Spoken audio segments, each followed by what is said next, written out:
다 함께 매일 드리는 기도를 드리심으로 3월 14일 화요일 새벽 기도회를 하나님께 드리겠습니다. 하나님 아버지, 세상 모든 곳에 평화를 주시옵소서. 각 나라의 위정자들이 하나님을 경외하는 마음으로 맡겨진 고난을 사용하게 하시고 고통과 절망에 빠진 사람들을 자유하게 하옵소서. 대한민국이 나라 안팎으로 안정되게 하시고 분단된 한반도의 복음 통일을 이루어 주시옵소서. 교회와 가정에서 믿음의 대가 잘 이어지게 하시고 성령님의 인도하심에 따라서 저희 교회의 5대 본질인 예배와 교육과 선교, 성도의 교제와 봉사에 힘쓰게 하옵소서. 모든 교역자들이 성령님으로 충만하게 하시고 모든 성도들이 하나가 되어 하나님의 말씀을 따라 행진하여 가게 하옵소서. 예수님의 이름으로 기도드립니다. 아멘. 다 함께 찬송가 338장, 찬송가 338장을 부르시겠습니다.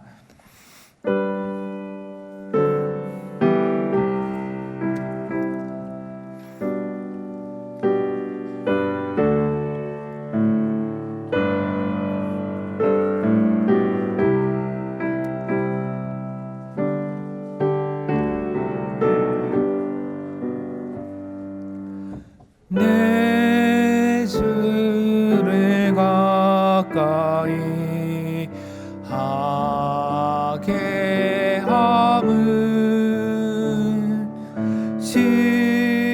십자가 진 같은 고생이나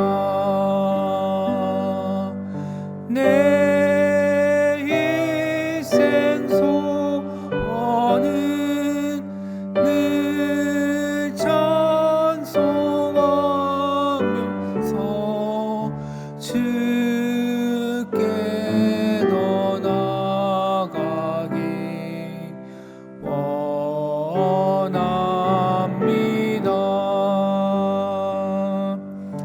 내 고생하는 것 옛 야곱이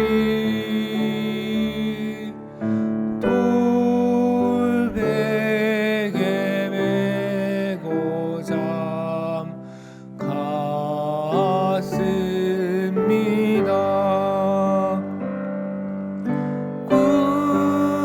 꿈에도 소원이 늘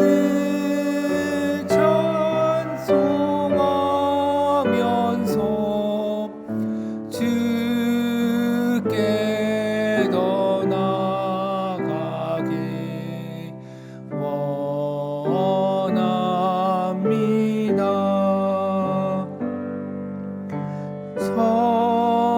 천성에 가는 길 험하여도 생명길 되나니 은혜로다. 천사 날 부르니 늘 찬송하면서 주께 더 나아가기 원합니다.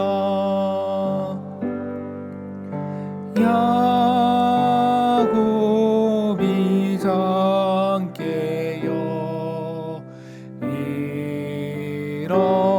일어나는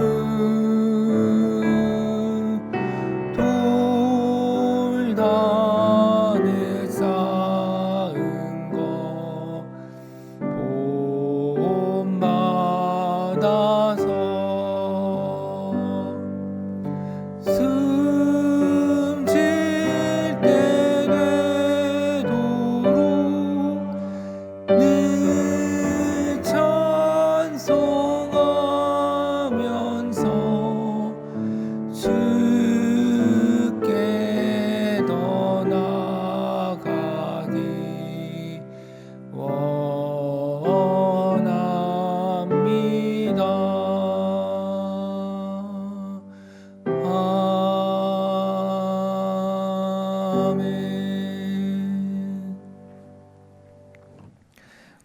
주시는 하나님의 말씀은 욥기 27장입니다. 욥이 또 풍자하여 이르되 나의 정당함을 물리치신 하나님, 나의 영혼을 괴롭게 하신 전능자의 사심을 두고 맹세하노니 나의 호흡이 아직 내 속에 완전히 있고 하나님의 숨결이 아직도 내 코에 있느니라. 결코 내 입술이 불의를 말하지 아니하며 내 혀가 거짓을 말하지 아니하리라. 나는 결코 너희를 옳다하지 아니하겠고 내가 죽기 전에는 나의 온전함을 버리지 아니할 것이라. 내가 내 공의를 굳게 잡고 놓지 아니하리니 내 마음이 나의 생애를 비웃지 아니하리라. 나의 원수는 악인같이 되고 일어나 나를 치는 자는 불의한 자같이 되기를 원하노라. 불경건한 자가 이익을 얻었으나 하나님이 그의 영혼을 거두실 때에는 무슨 희망이 있으랴. 환난이 그에게 닥칠 때에 하나님이 어찌 그의 부르짖음을 들으시랴. 그가 어찌 전능자를 기뻐하겠느냐. 항상 하나님께 부르짖겠느냐. 하나님의 솜씨를 내가 너희에게 가르칠 것이요 전능자에게 있는 것을 내가 숨기지 아니하리라. 너희가 다 이것을 보았거늘 어찌하여 그토록 무익한 사람이 되었는고. 악인이 하나님께 얻을 분깃, 포악자가 전능자에게서 받을 산업은 이것이라. 그의 자손은 번성하여도 칼을 위함이요 그의 후손은 음식물로 배부르지 못할 것이며 그 남은 자들은 죽음의 병이 돌 때에 묻히리니 그들의 과부들이 울지 못할 것이며 그가 비록 은을 티끌같이 쌓고 의복을 진흙같이 준비할지라도 그가 준비한 것을 의인이 입을 것이요 그의 은은 죄 없는 자가 차지할 것이며 그가 지은 집은 조음의 집 같고 파수꾼의 초막 같을 것이며 부자로 누우려니와 다시는 그렇지 못할 것이요 눈을 뜬즉 아무것도 없으리라. 두려움이 물같이 그에게 닥칠 것이요 폭풍이 밤에 그를 앗아갈 것이며 동풍이 그를 들어올리리니 그는 사라질 것이며 그의 처소에서 그를 몰아내리라. 하나님은 그를 아끼지 아니하시고 던져버릴 것이니 그의 손에서 도망치려고 힘쓰리라. 사람들은 그를 바라보며 손뼉치고 그의 처소에서 그를 비웃으리라. 오늘 하루도 선하신 하나님의 은총이 모든 영락의 성도님들과 함께 하시기를 바랍니다. 제가 성도님들과 면담을 할 때 종종 이제 묻는 질문이 한 가지가 있는데요. 그것은 하나님은 성도님에게 있어서 어떤 분이십니까? 라는 질문입니다. 오늘은 거기에 대해서 좀 함께 생각을 해보려고 하는데요. 오늘 본문 욥기 27장은 욥이 또 풍자하여 이르되 라는 문장으로 시작됩니다. 여기서 풍자로 번역된 히브리어는 마샬이라는 단어인데요. 잠언, 비유, 이야기, 노래 등 다양한 뜻을 가지고 있습니다. 그래서 풍자라는 말에 사실 큰 의미를 둘 필요 없이 그저 욥이 또다시 말을 이어갔다 이 정도로 이해하면 될 것 같습니다. 이처럼 27장은 그 시작에서 이 내용은 욥의 발언임을 밝히고 있습니다. 그러나 적지 않은 학자들은 이 장도 역시 앞장과 마찬가지로 한 사람 이상의 발언이 들어있는 것으로 추정합니다. 구체적으로 8절부터 마지막 절인 23절 또는 13절에서 23절은 욥의 친구들 중 한 사람의 발언일 가능성이 있습니다. 왜냐하면 이 부분에는 악인은 하나님의 심판을 면하지 못한다라는 주장이 강한 확신 속에서 웅변적인 어조로 기록되어 있는데 그러한 내용은 앞서 욥의 친구들이 했던 그 주장들과 상통하기 때문입니다. 만약 이 단락이 욥의 말이 맞다면 욥이 지금까지 자신이 거부했던 친구들의 주장을 가져와서 자신이 주장하고 친구들을 저주하는 것이기 때문에 스스로 모순에 봉착하게 됩니다. 특히 앞서 21장에서 욥이 악인들의 번영은 일시적인 현상이 아니며 그들의 많은 후손들은 두고두고 즐겁게 살다가 평화롭게 숨을 거둔다라고 문제를 제기했던 것과는 사실 정반대의 주장입니다. 그래서 지금까지 욥의 세 친구 엘리바스, 빌닷, 소발 이 세 사람 중에서 엘리바스와 빌닷은 각각 3번씩 발언하였는데 소발은 단 2번만 발언하였기 때문에 이 단락이 소발의 마지막 발언이 아닐까라고 조심스럽게 추측하곤 합니다. 사실 이 대화가 오고 가는 현재 욥의 주된 관심사가 악인을 심판하시는 하나님인 것은 아닙니다. 현재 욥이 인식하고 있는 하나님은 2절에 기록되어 있는 것처럼 나의 정당함을 물리치신 하나님, 나의 영혼을 괴롭게 하신 전능자입니다. 이러한 그의 발언은 우리에게 사뭇 놀랍게 들립니다. 하나님은 정의로우신 분이시고 모든 이들에게 선을 베푸시는 분이시라고 우리는 믿고 있는데 욥은 그것과 정반대되는 듯한 말을 하고 있기 때문입니다. 물론 그가 하나님은 불의하시고 사람을 괴롭히는 악한 전능자이시다라고 단정지어서 그렇게 진술한 것은 아닙니다. 그러나 그가 현재 주관적으로 경험하고 있는 하나님은 자신의 정당함을 물리치시는 존재입니다. 곧 그 자신은 의로움에도 불구하고 하나님은 그의 정당함을 부정하시고 그를 불의한 자를 대하듯이 하신다는 말입니다. 그래서 그는 하나님께서 자신을 괴롭히시고 있다라고 생각합니다. 만약 그가 죄가 있다면 그가 당하는 재난은 응당한 형벌이겠지만은 죄가 없는데도 불구하고 재난을 당하고 있기 때문에 그것은 부당한 괴로움이다라고 인식하고 있는 것이지요. 그래서 그는 하나님을 나의 영혼을 괴롭게 하신 전능자라고 부릅니다. 여기서 욥은 하나님을 전능자, 히브리어로 샤다이라고 부르는데요. 여기에는 우주 만물을 창조하시고 다스리시는 전능자가 자신과 같이 보잘것없는 한 인간을 이렇게 괴롭히시는 것은 전능자라는 그 이름에 어울리지 않는 품격 없는 행동이 아닌가라는 뉘앙스가 들어있는 듯합니다. 이처럼 욥은 객관적이고 일반적인 진술로서 하나님은 불의하시며 사람을 괴롭히시는 심술궂은 전능자이시다라고 표현한 것은 아니지만은 현재 자신이 주관적으로 경험하고 있는 하나님은 나의 정당함을 인정하지 아니하시고 나를 괴롭히시는 이해할 수 없는 전능자이시다라고 말하고 있는 것입니다. 비록 욥이 하나님을 대놓고 비난한 것은 아니지만은 하나님에 대한 이러한 그의 호칭에는 그의 마음속 깊은 곳에 자리 잡고 있는 원망이 짙게 배어 있는 듯합니다. 그렇다면 욥의 이러한 하나님의 인식의 바탕에 깔려 있는 것은 무엇일까요? 그것은 자기 자신의 의로움에 대한 굳은 확신입니다.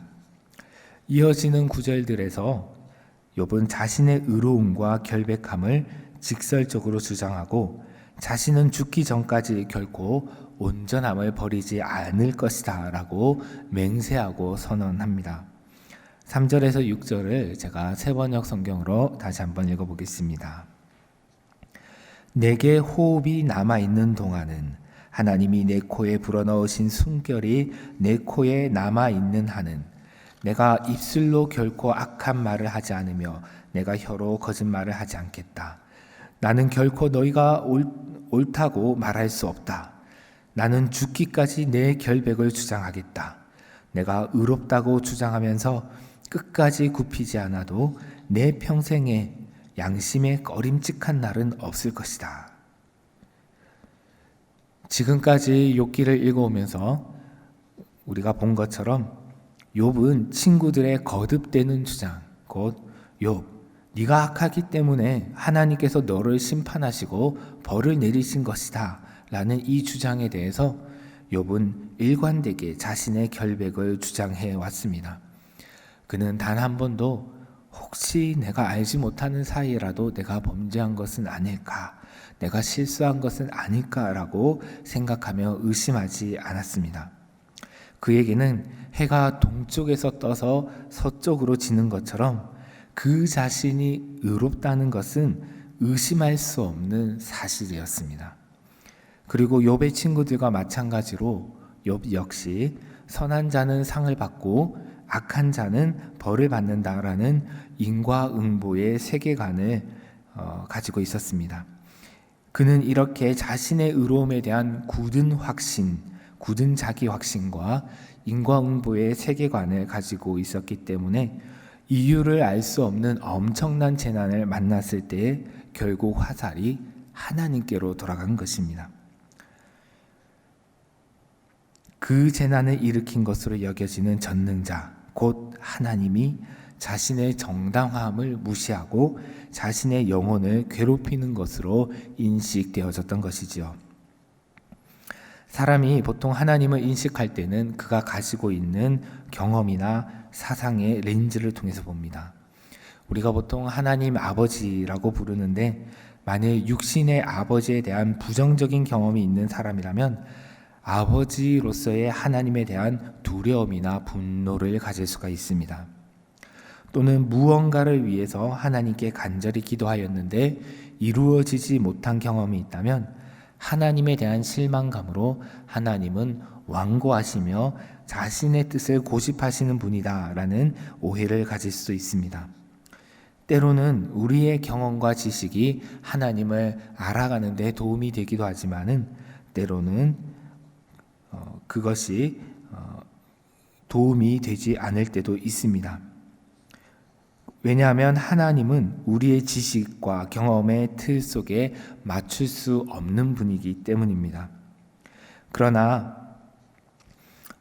우리는 하나님을 우리의 경험과 지식의 틀 속에 맞추려고 하다가 이해되지 않는 부분이 있을 때는 그것으로 인해서 갈등을 일으키고 괴로워하는 것입니다. 우리의 작은 틀로는 하나님에 대한 일부를 보고 이해할 수 있을지언정 하나님의 전부를 이해할 수는 없습니다. 시편 145편에서 다윗은 하나님에 대해서 이렇게 노래합니다. 시편 145편 17절에서 20절 말씀을 제가 읽어드리겠습니다. 네, 시간 관계상 17절과 18절만 읽어드리겠습니다. 여호와께서는 그 모든 행위에 의로우시며 그 모든 일에 은혜로우시도다. 여호와께서는 자기에게 간구하는 모든 자, 곧 진실하게 간구하는 모든 자에게 가까이 하시는도다. 다윗은 하나님은 모든 행위에 의로우시며 그 모든 일에 은혜로우신 분이시다라고 확신합니다. 그 일이 하나님께서 행하시는 그 일이 복이든지 재앙이든지 간에 하나님께서 행하시는 모든 일은 의로우시고 은혜로우십니다. 그러나 욥은 자신이 의롭다는 확신은 있지만은 하나님께서 하시는 모든 일이 의로우시다라는 확신은 없는 듯합니다. 다윗이 노래하는 하나님은 자기에게 간구하는 모든 자, 진실하게 간구하는 모든 자에게 가까이 하시는 분이시지만은 욥의 비탄 가운데 나오는 하나님은 온 우주 만물을 창조하시고 다스리시는 전능자이시지만 사람을 초월해 계시고 고통 가운데 있는 자기 자신에게 멀리 계신 냉정한 하나님이십니다. 물론 욥과 다윗이 살았던 환경과 경험했던 일이 다르기 때문에 두 사람을 단순 비교할 수는 없지만은 욥에게는 자신의 의로움에 대한 굳은 자기 확신은 있지만은 하나님의 의로우심에 대한 하나님의 선하심에 대한 확신이 흔들리고 있음은 분명해 보입니다. 이것이 현재 그가 겪고 있는 괴로움의 원인일 것입니다. 하나님께서 그를 괴롭게 하는 것이 아니라 또는 그에게 일어난 재난 그 자체가 그에게 괴로움의 원인인 것이 아니라 그의 경험과 지식의 틀 속에 갇힌 하나님 인식이 그 자신을 괴롭게 하고 있는 것입니다. 여러분은 어떠십니까? 여러분은 자신과 하나님에 대한 어떠한 확신을 갖고 계십니까? 분명한 것은 하나님은 우리가 갖고 있는 그 확신보다도 훨씬 더 크신 분이라는 사실입니다. 기도하겠습니다. 하나님 아버지, 다윗이 고백한 것처럼 하나님께서는 그 모든 행위에 의로우시며 그 모든 일에 은혜로우신 분이심을 고백합니다. 그러나 주님, 저희에게 일어나는 모든 일들을 하나님의 선하심에 비추어서 다 이해할 수는 없습니다. 주님, 저희의 눈을 열어 주시옵소서. 저희의 마음속에 있는 작은 틀을 깨워 주시옵소서. 그리하여서 저희가 하나님을 있는 그대로 보고 알 수 있는 은총을 얻게 하여 주시옵소서. 그리하여 저희가 경험하고 있는 오해와 괴로움이 사라지게 하여 주시옵소서. 하나님 아버지, 오늘 하루도 저희 모든 영락의 성도들을 지켜주시옵소서. 특별히 질병으로 인하여 괴로워하고 있는 많은 성도님들이 있습니다. 우리의 질고를 지신 주님, 그들에게 찾아가 주시어서 그들의 질고를, 질병의 고통을 저어주시고 그들의 몸과 마음이 하나님으로 인하여 편안할 수 있게 하여 주시기를 간절히 원합니다. 고통과 질병 가운데 있는 성도님들이 하나님의 선하심에 대한 확신을 가지고 오늘 하루도 그 병상에서 하나님을 찬양하며 살아갈 수 있게 하여 주시옵소서. 예수님의 이름으로 기도드립니다. 아멘. 이 시간 우리가 함께 합심해서 기도하겠습니다. 하나님을 저의 지식과 경험의 틀 속에 맞추려는 습관을 벗어버리고 맑고 깨끗한 눈으로 하나님을 계신 그대로 보고할 수 있는 은총을 주시옵소서라고 먼저 기도하고요. 그리고 또한 함께 기도할 주간 기도 제목은 위임 목사님의 기독교 TV와 라디오 설교 방송을 통해 그리고 또 위임 목사님께서 또 교회 안팎에서 전하시는 말씀을 통해서 연약한 이들이 새 힘을 얻도록 영락사회복지재단, 영락어린이집, 영락보린원, 애니아이집, 경로원, 요양원, 모자원, 합실어린이집, 주가보호센터, 용산장애인복지관이 이 세상에서 빛과 소금의 역할을 잘 감당할 수 있도록 함께 기도해 주시고 각자의 제목으로 기도하고 돌아가시기를 바랍니다. 함께 기도하겠습니다. 하나님 아버지, 저희들을 불쌍히 여겨주셔서